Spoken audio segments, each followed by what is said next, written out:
এটার জন্য আছে রাজপথে যে আইনমন্ত্রী যদি তার নিজের জায়গা থেকে তার কাজটা না করতে পারে সেক্ষেত্রে তার নতুন আইনমন্ত্রী যে জনসাধারণের পক্ষে কাজ করবে, সাধারণ মানুষের নিরাপত্তা ব্যবস্থায় কাজ করবে, তাকে আইনমন্ত্রী হিসেবে বসানো হোক।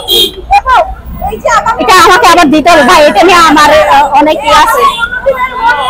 জনসম্মুখে একটা ধর্ষককে জনসম্মুখে শাস্তি দেওয়া হয়, আমার মনে হয় না যে সেকেন্ড কোনো ধর্ষক সে ধর্ষণের করার মানে প্রচেষ্টা বা হচ্ছে কোনো সাহস দেখাবে।